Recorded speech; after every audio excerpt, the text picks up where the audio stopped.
Okay, guys. You see the title. This has to be stated the way it is before I even get into this show, which is not that much. Look, because of what happened, CM Punk being gone and Jack Perry being suspended, whatever they were going to do with them that was really meant for the show has been cut out.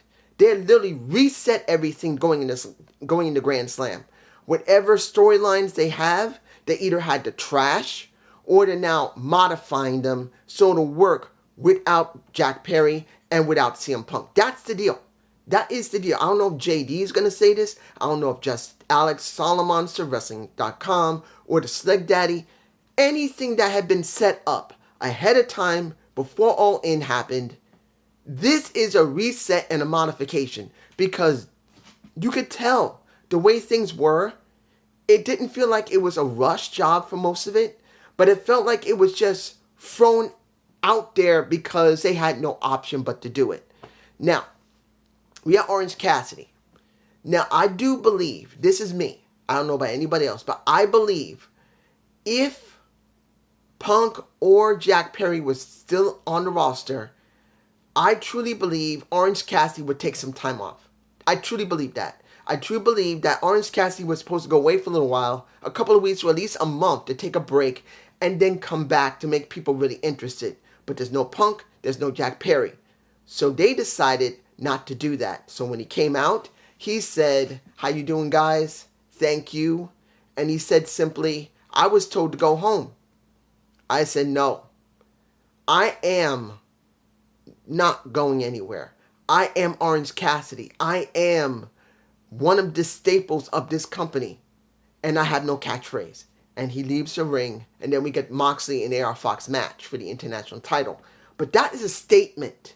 Guys, this was a statement by Orange Cassidy, by Tony Khan, simply stating, yeah, CM Punk isn't there, but this guy's going to be here. Jack Perry isn't there, but this guy is going to be here. He's a staple. Orange Cassidy is a staple here. He's not going anywhere. They had no choice. That's what this is about. Or maybe I should call this AEW had no choice but to do this. Maybe that might be the better title. I don't know. But this is what we got. Orange Cassidy coming out, doing his bit, then staring back at Moxley. Moxley, like that, showing him some level of respect. He had no disrespect for him. He tested him. He passed. He respects him. So we had AR Fox versus Mox. It was an alright match. It wasn't like the best I've ever seen of AR Fox. And Mox usually has a good match with practically anybody as long as they're competent in the ring. So it was fine. And I didn't expect him to lose on his first title defense. That's it.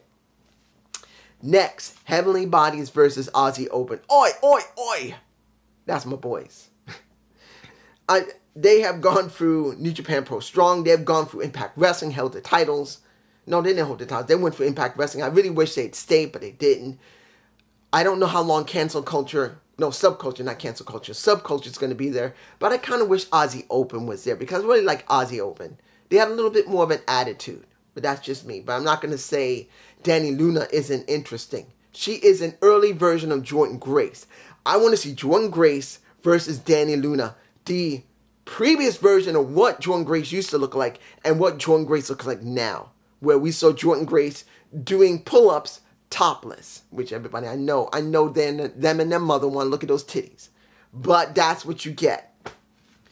Now, it was obvious that Aussie Open was not going to win. I just could not see them win. Excuse me. When it comes down to it, they had to lose. But now the question is, due to the fact that Sammy Guevara got knocked off the ring, he didn't get hit in the face, but he got knocked off the ring. With maybe a light elbow. And then the Judas effect. And I believe it was Davis who got it. Fletcher who got the nail in the face with Judas effects. He got pinned. And now they got a problem between each other. The question is, how long will they wait before they actually have a real match between each other? I'm curious to see how they're going to book this. And will Ty Mello be there? I mean, right now, what is she, 7 months or 8 months pregnant now? It's going to depend on how far along she is. Because she can't really do a huge amount of traveling if she's like 7 or 8 months pregnant. So it's going to be a question, how far along is she? Will she be involved in it? Which I don't think she will. Counting maybe. You never know. Now,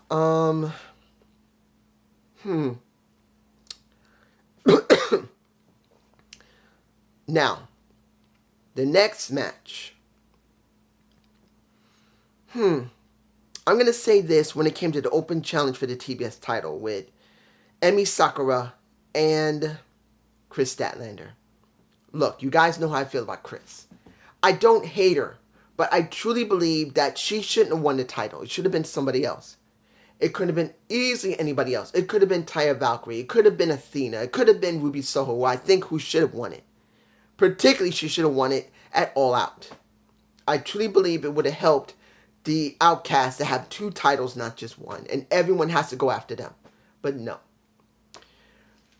And let me give it to you like this.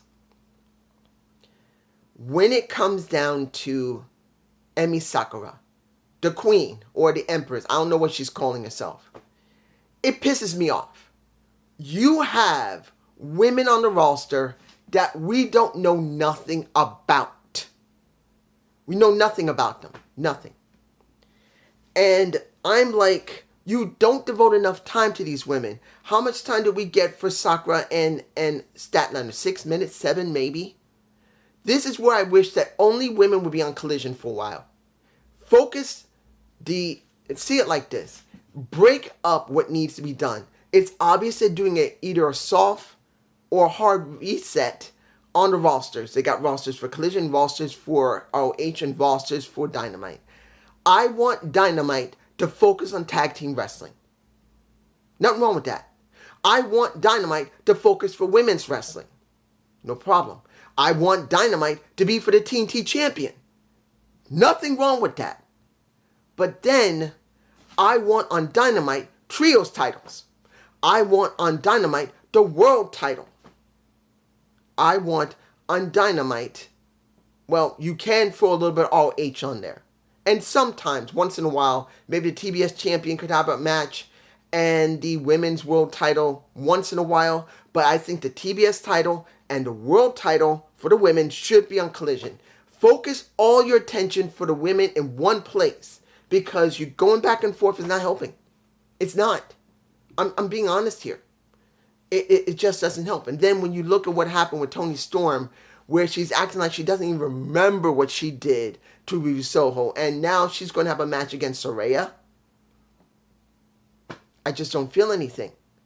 Because they barely built... There is a story right now between Saraya and Toni Storm because of what happened with Toni. How she's acting. I'm clenching my beads. Oh my goodness. Something like that. But what else do we have for the women? What are we getting with Statlander? Nothing. I wanted someone other than Statlander win that damn title. I would rather see anyone other than Statlander. Not because she's a bad wrestler, a bad character. It's because you had other women who have been built up and you refuse to do it. And now when you see Statlander, it's not enough. You haven't built Statlander up. And as much as everyone loves Statlander, which I'm not doubting it, what do we really have with Statlander as TBS champion? Tell me. What do we really have? Zip. Nothing. I'm just saying. Now, let's go to the MJF segment with Samoa Joe. Let's make this clear. Was this a good segment? Yes, it was. They made it clear they wanted to make this intimate due to the fact, and we have to address this. Joe was an add-on. He was. Let's make this clear. Joe was added into the situation not because they had built it up months ahead of time. It's because of what happened with CM Punk. That's what this deal is. This is all about CM Punk. This is what it's about. Due to the fact he's gone, now you're never going to get the real world champion against the AEW champion, or even possibly unifying the titles. Even if you don't unify the titles, you needed to do something with Punk and MJF. They needed to have a match so they can finally figure out what is here. We got the world title. We got the real world's title. We had to deal with it. And now that's never going to be done unless CM Punk is brought back. which I don't think he will be brought back because of his anger management problems. It's obvious. He's got problems with anger management. It is obvious. So, seeing this, it's tacked on. Kind of like what's going on with Hangman Page and Swerve Strickland, which I'll get to in a minute. But this is what happened. And seeing that MJF brought up a little bit of history with him and Joe, that when he was in NXT, because he was there, and he got his face smashed into a brick wall by Samoa Joe in one of the storylines that are there, and he covered it. And he also covered that he nailed William Regal and sent his ass to NXT, because they did go there. They did. There's nothing wrong with it. It's not like they have some restriction not to say it in WWE. It actually helps them that they have to bring it in because most of the stars there as wrestlers are from WWE. I just wish they had more Impact Wrestling or former TNA stars there and mention it like that. But they don't. They only mention the bigger promotion right now. Unless you wonder, would CM Punk go to Impact Wrestling? Which I'll say something about that at the end of this if I don't forget. But it was covered. And Samoa Joe's saying, so what's your problem, kid? And that's what started it. It's good to see that they got banter between each other. Both of them are great on the mic. There's no problem. But I'm going to be honest here. The reason this is happening because of CM Punk. And seeing that Joe basically nailed AMGF on the neck, who now is going like this, and I can't feel my arm, which many people worry. Because even though he's probably fine, that's a lot what happened with real wrestlers. When their neck is jacked, and I know this myself because due to the fact of how badly out of whack my hip is, because my left hip is out of whack. It's messed up. Only way to fix it is surgery. My back is somewhat out of whack, and I don't walk correctly all the time. Even though I try to keep myself in some level of shape, my neck and my muscles in my back are a bit out of whack. So sometimes I can feel it in my shoulders, and I can feel stinging in my fingers due to the fact of my back being out of whack. So it can make a person a little nervous, just tiny nervous. That you wonder, could there be a little bit of a real truth in it? But even though it's not, hopefully, it is a lie. But it is a tacked on storyline, pieced together out of nowhere. Now look what happened with Tony Shivani and Hangman Adam Page, talking about what he's going to do now that he won the Battle Royal, and that the budget Battle Royal, that was for CM Punk's people. That's what I think it was done for. And when you hear that Hangman Page used to be a teacher in Virginia, and that he was glad to give it to the educational system because he made it very clear, I used to be a teacher, I'm giving this educational system, you guys are overworked, underpaid, I give you my props because I was a teacher. It kind of warmed your heart until Swerve came out. And then I realized the minute I saw Swerve, who comes out for no apparent reason and then starts talking about a spot, this was another tacked on story because this was not meant to happen. I don't think this was originally meant to happen. I don't know if Jungle Boy was going to work with Hangman Page, but now you got Swerve working with Hangman Page. That's the way it is. That's the way this feels. And hearing Swerve said, last year you had every opportunity. You became world champion, tag champion. If I had those types of opportunity, I'd be the first AEW black champion. Which, Hangman Page said, yeah, you would be. But you didn't get it. And then you hear Swerve pretty much said, look, you got two choices. Because you're not dealing with your spot anymore. You don't give a damn. You just redid your contract. You live in large, and it shows a little bit because he's talking about that little belly he has. You can either go home, wait until the contract fizzles out and your career, or you can cowboy up and do whatever shit you are and show how great you are as cowboy shit. But no matter what, I want that damn spot. And I'm coming for it. And that is how they got started with that.